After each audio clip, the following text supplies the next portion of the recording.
Hello दोस्तों, आज मैं सुजलॉन इंडस्ट्री की बात करने वाला हूं। एक ऐसा स्टॉक जिस स्टॉक ने पिछले एक साल के अंदर बहुत ही शानदार रिटर्न्स दिए हैं दोस्तों लोगों को बना करके।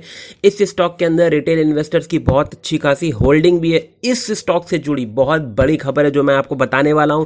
इस स्टॉक में जिन लोगों ने इन्वेस्टमेंट बना के रखा है या फिर जो लोग नया इन्वेस्टमेंट बनाना चाहते हैं उनके लिए ये वीडियो बहुत ज़्यादा इंपॉर्टेंट होने वाला है। इस स्टॉक के अंदर आपको निवेश करना चाहिए, उसके पीछे का रीज़न क्या है, या फिर इन्वेस्टमेंट नहीं बनाना चाहिए या अपना माल बेच देना चाहिए। इन सारे सवालों के जवाब आपको इस वीडियो के अंदर आज मिल सकते हैं। बहुत सारी ऐसी बातें हैं जो मैं आज आपको इसके बारे में बताने वाला हूं। जो न्यूज़ अपडेट आई है वो भी मैं आपको देने वाला हूं इस वीडियो के अंदर, जिससे आपको इस स्टॉक से जुड़ी जितनी भी कंफ्यूजन है वो सारी दूर हो सकें। तो चलिए शुरू करते हैं इस वीडियो को।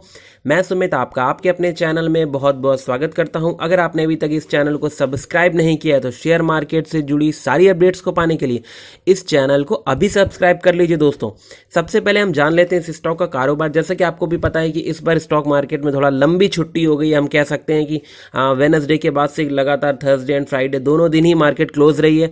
अगर हम इसका वेडनेसडे का कारोबार देखते हैं तो लगभग इसमें 0.10% की एक मामूली सी हमने गिरावट देखी थी।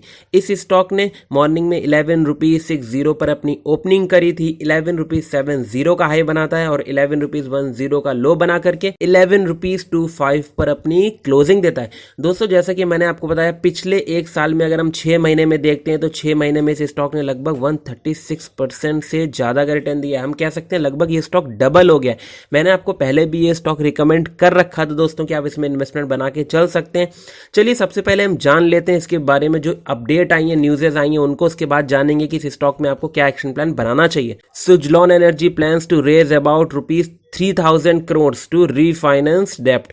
दोस्तों, सुजलॉन एनर्जी जो है वो फिर से प्लान कर रहा है 3000 करोड़ रुपए रेज करने के बारे में। दोस्तों, मैं आपको बता दूं, इससे पहले भी एक बार ये फंड रेजिंग कर चुके हैं। चलिए मैं उसके बारे में भी आपको बताऊंगा। सुजलॉन एनर्जी दोबारा से 3000 करोड़ रेज करने वाला है लॉन्ग टर्म क्रेडिट के थ्रू अपने रीफाइनेंस करने के लिए। दोस्तों, अगली खबर की ओर चलते हैं। मैं आपको बता दूं, इसकी जो क्रिसिल की रेटिंग है उसको अपग्रेड किया गया है। उसकी रेटिंग किस तरह से है पहले जान लेते हैं। लॉन्ग टर्म रेटिंग इनकी दी गई है दोस्तों, क्रिसिल की BBB की रेटिंग है, स्टेबल दी गई है।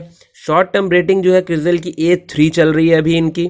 अगर हम इस रेटिंग को थोड़ा सा और समझ लें, क्योंकि अगर हमने इस स्टॉक में इन्वेस्टमेंट करके रखा है तो हमें इस स्टॉक के बारे में पूरी जानकारी होनी चाहिए। अगर हम इनके लॉन्ग टर्म इशूअर रेटिंग की बात करते हैं तो BBB की रेटिंग चल रही है, स्टेबल है। अगर हम टर्म लोन की बात करते हैं तो उसमें भी इनको BBB की रेटिंग दी गई है। Non fund based working capital limit की बात करें तो उसमें भी इनको BBB की रेटिंग दी गई है, स्टेबल की रेटिंग दी गई है हम कह सकते हैं। टर्म लोन की बात करें तो उसमें भी इनको BBB की रेटिंग ही दी गई है, और non fund based working capital limit जो है उसमें भी इनको BBB की ही रेटिंग दी गई है। दोस्तों, तो इनकी रेटिंग अगर हम देखते हैं क्रिसिल की, तो इस तरह से रेटिंग्स आपके सामने आ चुकी हैं, जो कि नॉट बैड हम कह सकते हैं। बहुत ही शानदार भी नहीं कहूंगा मैं, लेकिन नॉट बैड कहा जा सकता है। इससे पहले सुजलॉन एनर्जी को फंड रेज करना था। वो फंड रेजिंग का इनका प्लान क्या था, वो उसमें ये अपने प्रमोटर होल्डिंग को बेच रहे हैं। दोस्तों, एक तरह से हम कह सकते हैं लगभग ये उसमें से 4100 करोड़ रुपए लगभग रेस करने वाले हैं। उसमें से जो कि इनकी मतलब होल्डिंग्स को बेच रहे हैं वो REC और इसके अलावा Indian renewable energy development agency है, वो इनकी स्टेक्स को खरीदेगी।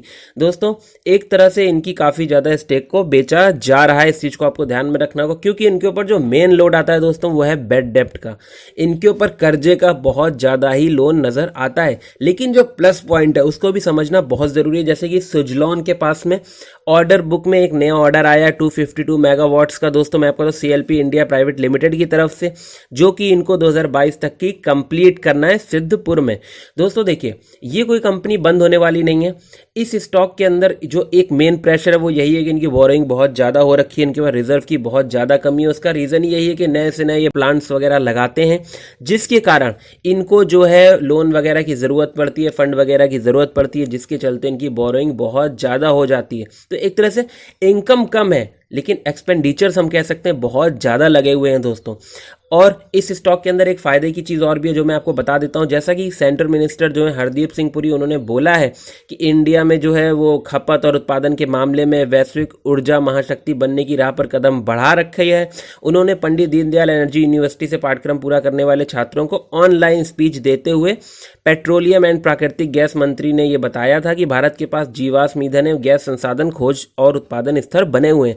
मैं आपको ये चीज इसलिए भी बता रहा हूं कि कहीं ना कहीं इसका डायरेक्ट फायदा भी हमको, अगर इस तरह से इंडिया आगे डेवलप होता है चीज़ों को करते हुए एनर्जी के फील्ड में, तो इसका फायदा सुजलॉन एनर्जी को भी दोस्तों मिलेगा। सुजलॉन एनर्जी के अंदर अगर आप बात करें रिजर्व की, जैसा मैंने आपको तो रिजर्व है ही नहीं इनके पास में, जो कि एक बहुत बड़ा इनका हम कह सकते हैं लूप होल है, वीकनेस हमें नजर आती है।